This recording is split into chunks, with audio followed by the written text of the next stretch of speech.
lives, each one of you have been touched by this disease. And my life was, and my family is no exemption. I lost my brother, who was my closest friend to this disease. I lost another brother, not directly through overdose, but through what I believe is a symptom of this disease. During the pandemic, I lost a niece who was like a daughter to me, who lived in our home for much of her life, went on vacations with us, and we think that she took her first drug and overdosed on it and died in my mom's house. I lost another niece a few months later, not to death, but she's a quadriplegic. She was sober. She went out.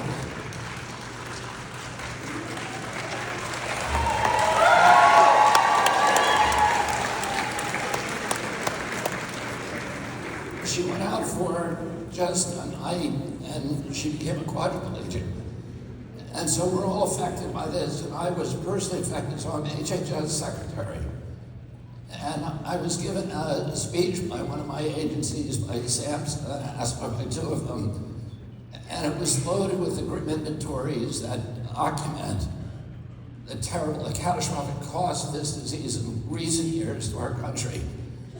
I thought it might be more helpful to all of you if you, to share some of my own experience with this disease and some of the lessons that I've learned from recovery. I was born in a very, and raised in an extremely close and Catholic family. I don't know if my addiction was the result of genes. My mother family had alcoholism all the way back to the Neanderthal times. And she was one of the only members to escape it, or whether it came from trauma or anything. And it's really irrelevant how I got it. People say you don't look at the past, you look at the past, but you don't stare at it. And I know that the only way that I stay sober is through taking responsibility for my daily actions. By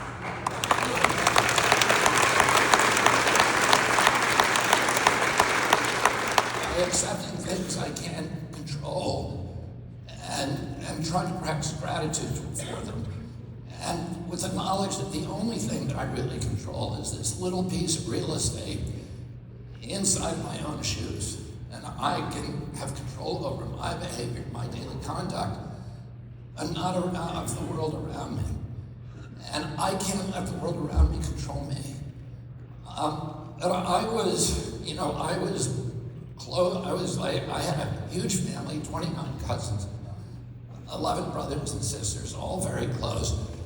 We went to daily mass in the summertime, sometimes 2 masses a day. We said the rosary every night. We prayed before and after each meal. We read the Bible every night. And I integrated a lot of that into my life. It was an Irish Catholic community. And the schools and our family was conscious that this disease disproportionately impacts our race. We call it the Irish flu. And there was a custom in our schools to take the pledge, which came from Ireland.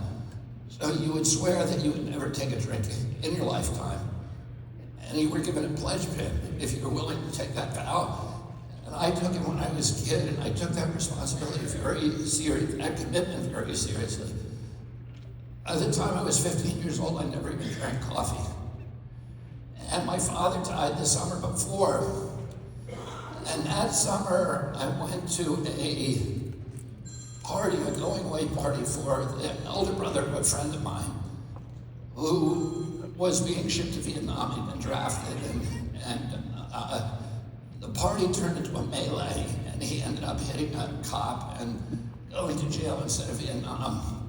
But I was hitchhiking home from that party, and an older boy who I knew but only vaguely picked me up, and he offered me a tab of LSD.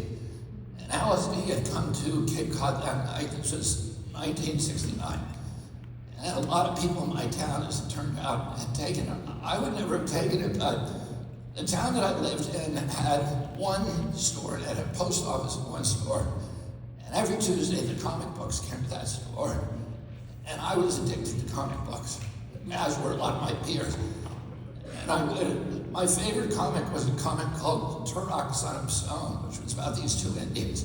And about 2 weeks before the episode was that they had taken mescaline or peyote or some kind of hallucinogen, and they were transported back in time, and they saw dinosaurs. And I had a deep interest in paleontology. And I said, the guy, if I take that, will I see dinosaurs? And he said, you might. And I ended up taking it, and I had this wonderful experience of very, very intense hallucinations. And in the morning, I was remorseful.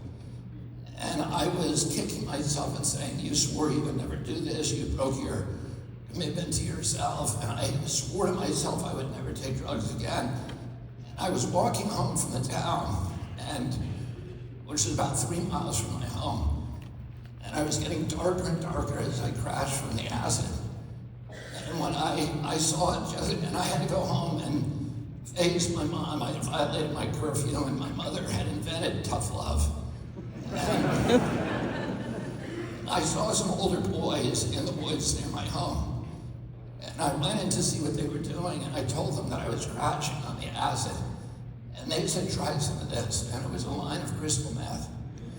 And I took it, and all my problems went away, just evaporated. I felt better than I'd ever felt in my life. And my progression, they say that your addiction is doing push-ups when you're not doing it and getting strong. And my addiction came on full force, and within about 3 weeks I was shooting meth, and by the end of the summer I was shooting heroin, which was my drug of choice for the next 14 years, until I was 28 years old. And to me, I tried earnestly, sincerely, and honestly to quit constantly. I made pledges to my brothers, to my friends, to my family. I took vows, I wrote out agreements and contracts, I saw a psychiatrist. I did everything that I could think of, and nothing worked. And to me, the most demoralizing feature of this disease was my incapacity to keep contracts with myself. And I would tell myself at 9 in the morning, I'm never going to do that again, and I would absolutely believe it and be committed to it.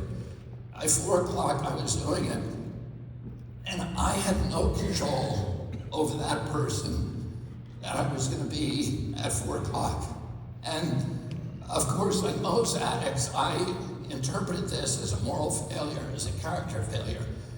And that fed this addiction of morosity, of self-loathing, of darkness. And I came in, I got arrested in September of 1983.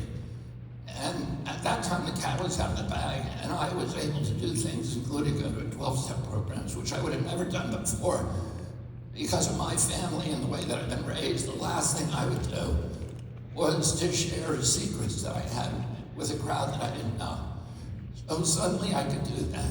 And I knew that I needed a spiritual awakening, because I did not want to be the person that I was. I wanted to be just a normal person who didn't wake up in the morning thinking of drugs and thinking about them all day and devoting my energies to that. I wanted to be somebody who just got up in the morning and went to work and had a normal life. I didn't want to be that person. I definitely did not want to be somebody who was white-knuckling it, who was on the street trying to not take drugs but wanting them all the time. I just wanted to be a different person. I've 12-stepped many people in my program over the years, and a couple of times people said to me, including a cousin who's now dead from this disease, he said to me, I don't want to go to that program, the 12-step program, because they brainwash you. But if somebody had said to me that time, and I could get brainwashed, I would say, bring it on, because my brain needed washing. I did not want to be that person.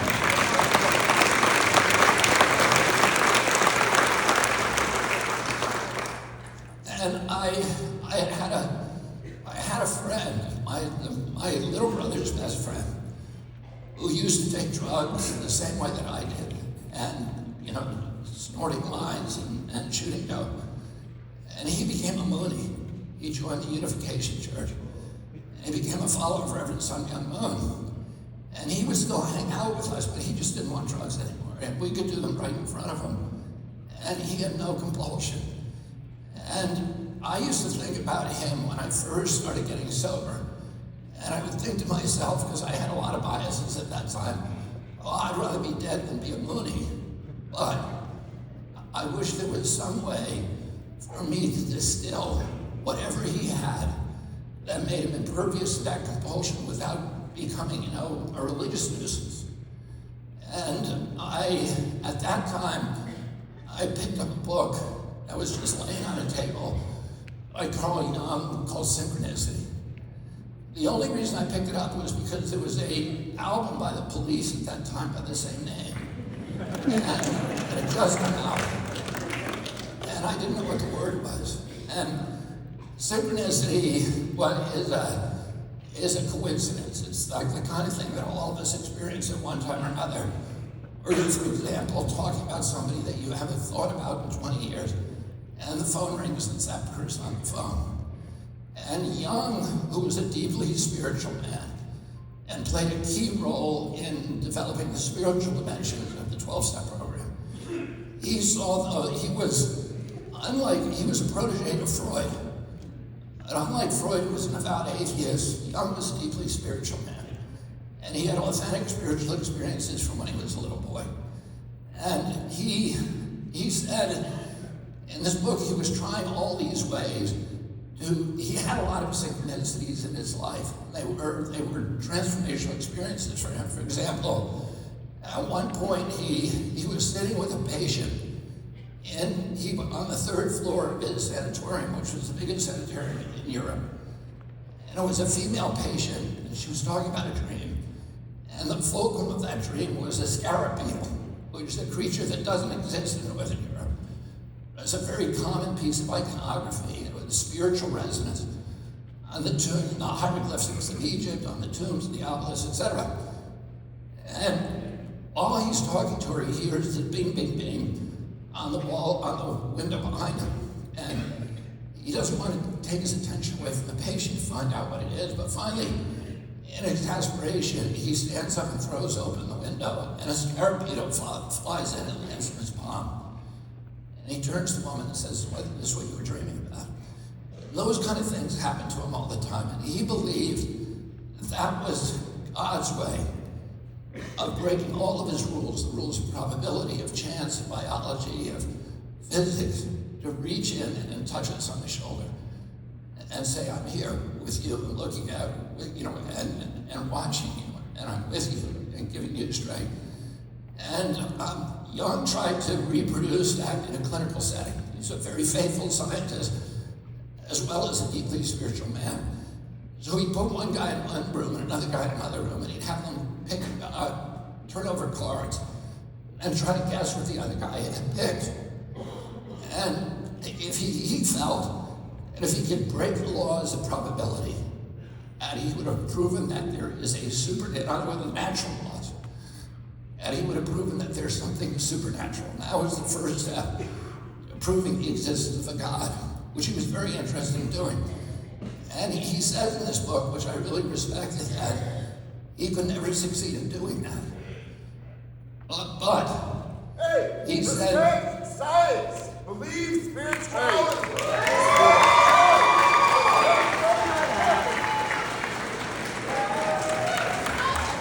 Wow, who was that? he said that, Respect science. but he said that he was unable to prove the existence of God using empirical spiritual tools, empirical or scientific tools. Having seen tens of thousands of patients come through his facility, he said he could prove that people who believed in God got better faster, and that their recovery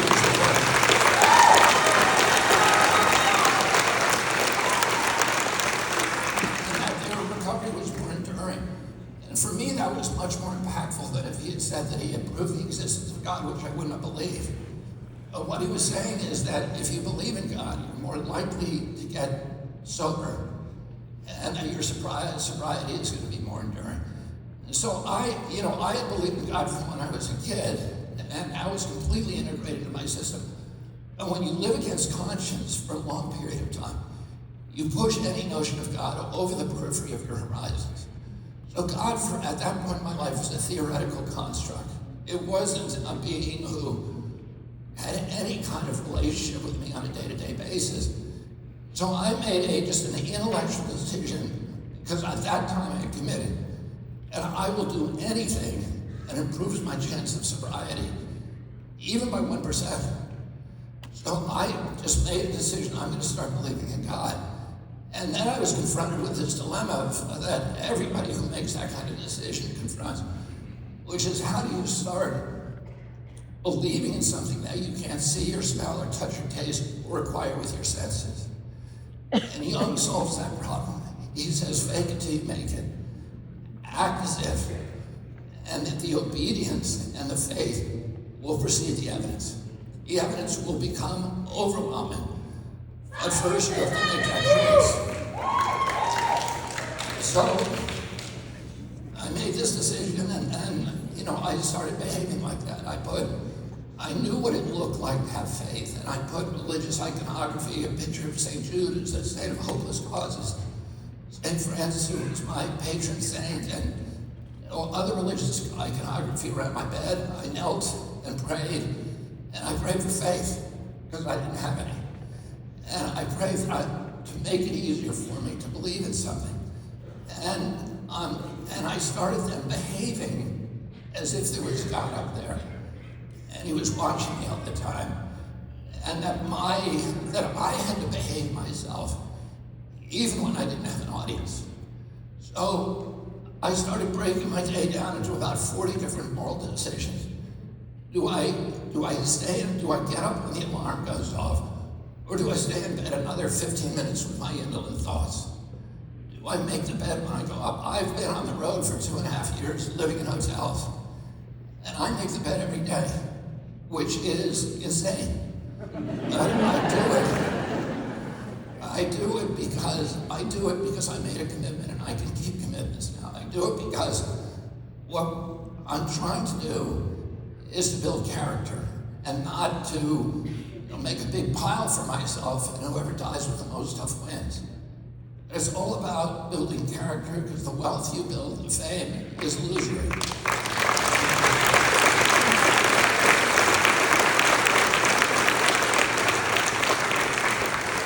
I put the water in the ice tray, and I put the ice tray back in the freezer. When I reach into my closet and pull out some blue jeans, and all those little wire hangers fall on the floor, do I shut the door like I used to and say that's somebody else's job, I'm too much of a big shot for that? Or do I go in and clean up my mess? Do I put the shopping cart back in the place where it's supposed to go in the park, rather than leaving it in the parking lot? When I first got sober, about probably 6 or 8 weeks into sobriety, my life had gotten very, very small from addiction. And it started getting very big again. And I was running through National Airport to catch a plane that was mission critical that I be on that plane. I was already late and probably going to miss it.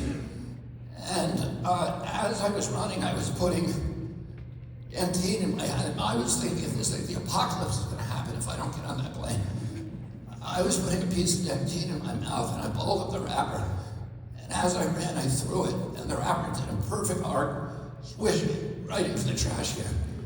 And as I was running by, I noticed out of the corner of my eye that it had jumped back out again. It must have hit something in there. And I said to myself, well, that's God's fault, because I made the shot. And I got about 40 feet down that runway, and it just started eating at me. And ultimately, I put on the brakes and went back and put that in. And I made the plane, but the most important thing I did that day was that little act, because that's how I maintain that posture of surrender. And for me,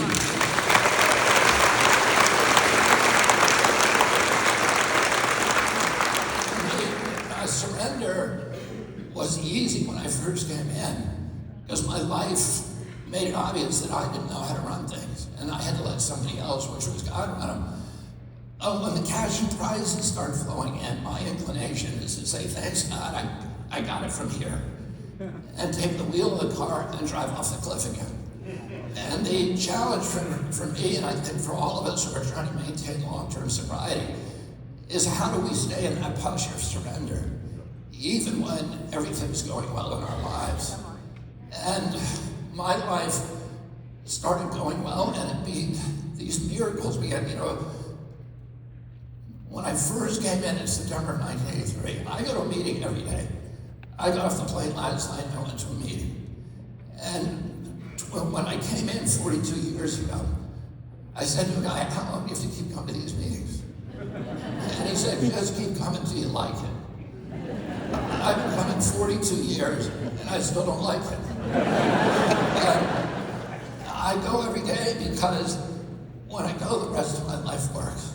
The lights turn green for me, the parking places open up, people answer the phone, the projects that I work on get over the goal line, and it's kind of this magic that it makes no sense logically.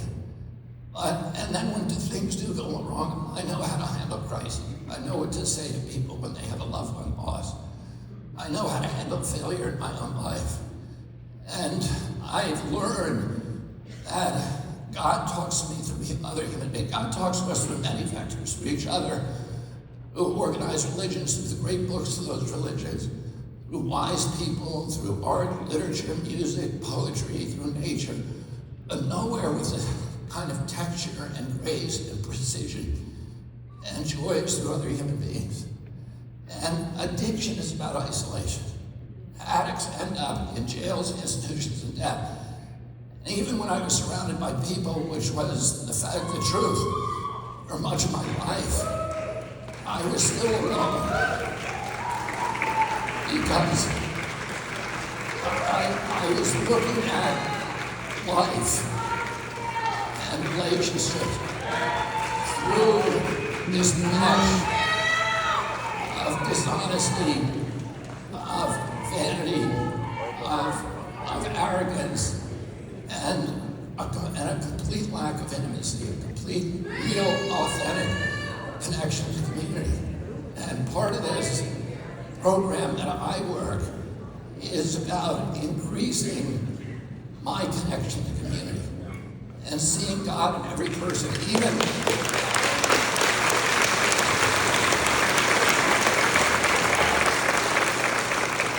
people that I don't particularly like. In fact, God talks to me most through those people.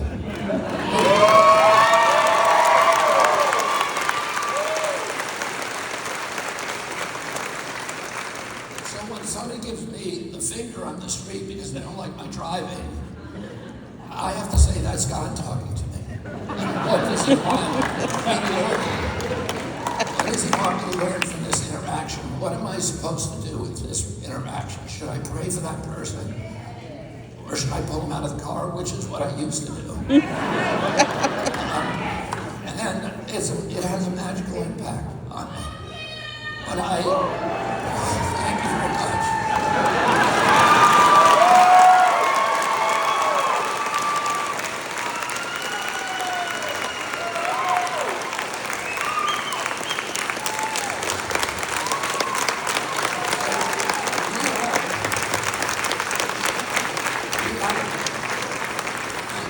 We have an addiction and overdose crisis in this country that I think last year we lost 106,000 kids. This is double the number that we lost during the 20-year Vietnam War. And we need to pay the same attention to this crisis, which is a national security threat and a threat to everything we love about our country as Vietnam. And President Trump was in, 3 weeks ago, he met with Claudia Sheinbaum, the new president of Mexico. He said to her, all of the drugs are coming through your country. Do you have a addiction problem? And she said, no, not really. And he said, why is that? And she said, because we have strong families in this country. And one of the things that addiction is a source of misery, but it's also a symptom of misery. And it's a source that makes the addict miserable, and it makes everybody who he has relationships with miserable. It's also a symptom of misery, of grief, of trauma, of loneliness, of alienation, of dispossession. One of my favorite quotes from C.S. Lewis is he said, "I spend so much time with grief I spent so much time with anger that I came to know that her name was grief." And all of us have grief in our lives, and trauma in our lives, everybody. And for me, my solution for trauma was I felt like I was born with an empty hole inside of myself, that I had to fill it with things outside of myself. And those are the only things that worked for me. And every addict feels that way in one way or another, that they have to fix what's wrong with them. And the only thing that works are drugs. And so the threats that you might die, you're going to ruin your life, were completely meaningless to me, because I needed relief from that pain.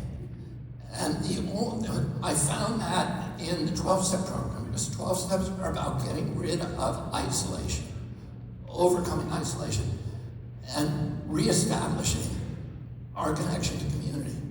And I see each of us as a vessel of godliness, and that we're connected to all these different relationships. Some of them are very big, like PVC pipes coming into this vessel. Those are our wives, our children, our parents, our aunts, our mothers, our best friends. And then some of them are little tiny pipes, like the guy who gives a finger to me on the street.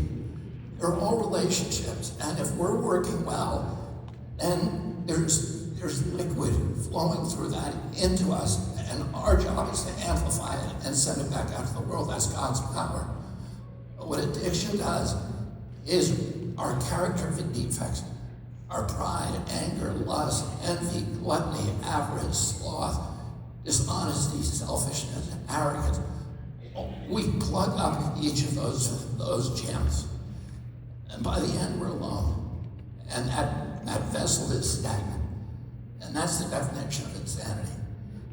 And the 12-step programs that I practice are about going out, dealing with, admitting and dealing with your own character defects, acknowledging them, and even learning to love them.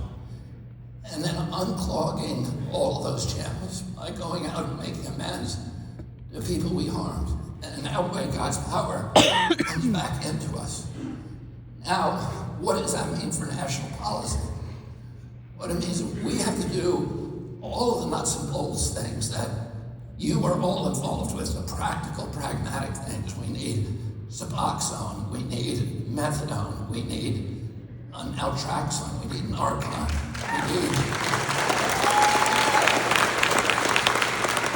we need good fentanyl detectors that can detect it on pills, etc., so the kids are less likely to overdose. We need prevention. We need education.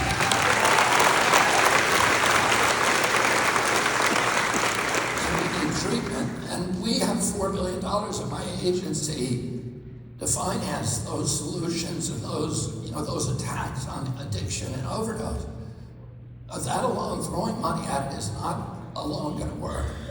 We need to really focus on reestablishing these historic ties to community. We have this whole generation of kids who has lost hope in their future. In 2013, there was a poll in which people under 40 years of age were asked, "Are you proud of the United States of America?"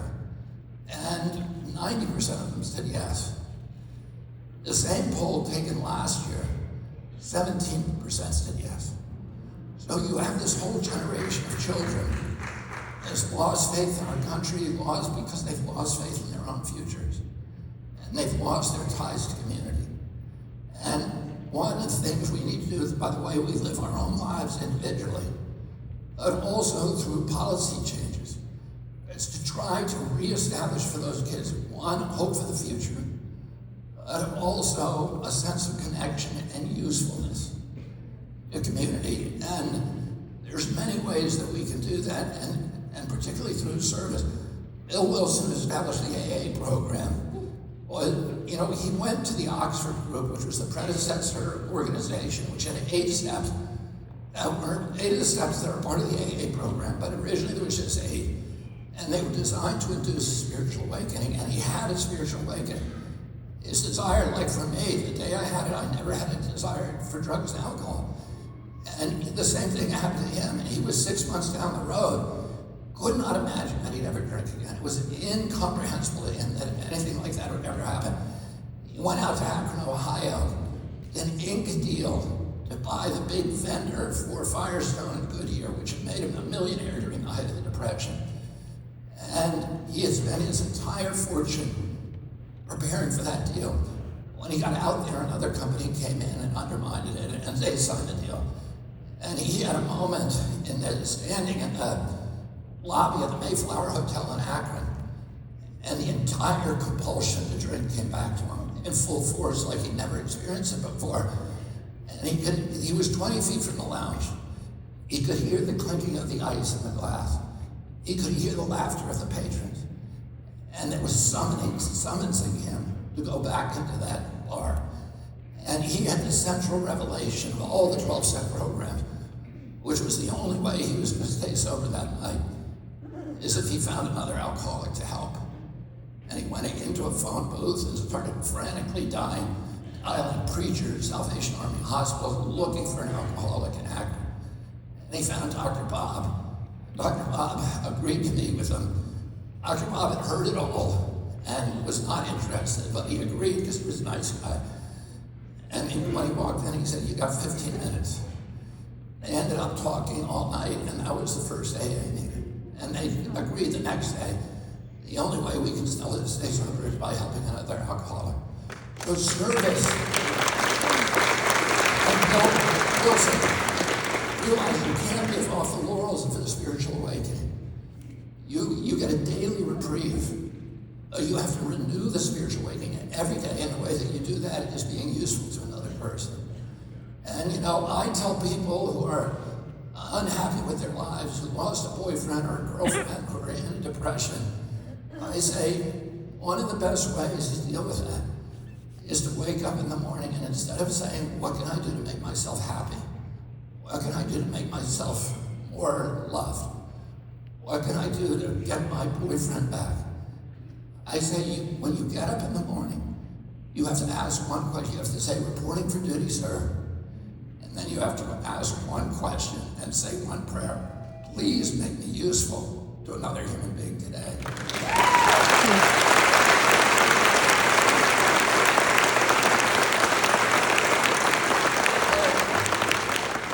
I would encourage you all to think broadly about what our mission is, because it's not just about making sure every cop, every paramedic has naltrexone. That's important.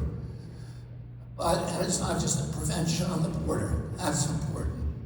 It's not just making sure that every addict, when they have those moments, when they're willing to ask for help, that there's a rehab ready for them to go to. And that is critically important. There are bigger issues. How do we restore our families? How do we restore that commitment to community?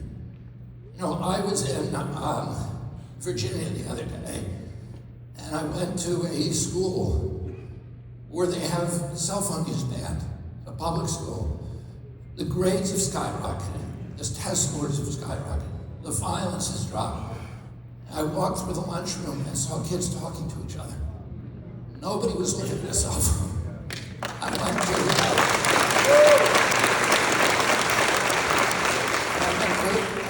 Mennonite community a couple of weeks ago. The same thing, that were kids, they discouraged use of cell phones. The kids, we had a huge mass dinner with 400 people. The kids were all sitting together talking and laughing. They were out playing in the parking lot with each other, and nobody was looking at a cell phone. And these little devices that we have are taking us away from each other. And that feeds the addiction crisis. And what we need to learn to do is one of the great things that they told me there is they said, when I was at Louisa County in Virginia, they said the parents, I talked to the parents too, and they said it's so great because now the kid is much easier to tell the kid, don't use a cell phone before you drive. Oh, use it at the dinner table. And they have dinners with each other where they actually talk with each other. And all of us in this age have a hard time being parents. But we can also educate the parents. You gotta have a meal, sit down with your kids, and have a conversation with the cell phones are bad. And do these and then give them opportunities for service. Because everybody wants to be effective in their lives. Everybody wants to be useful. And when you're serving other people, that has a magical impact on your life. It takes away the depression. The self will run riot. You focus instead on another person's problem, at least for a few moments of the day, and that is a reprieve. And we need to think creatively about providing them those opportunities as saying, banning cell phones in school is one of the things that we need to do to remedy addiction, not just all the standard nuts and bolts things, which we need to do. We need to do everything we can to reestablish hope in our kids, to reestablish a sense of mission in their lives, a sense of purposefulness, and opportunities for them to act as part of a community. So, thank you all very much for your commitment to this issue, and God bless you.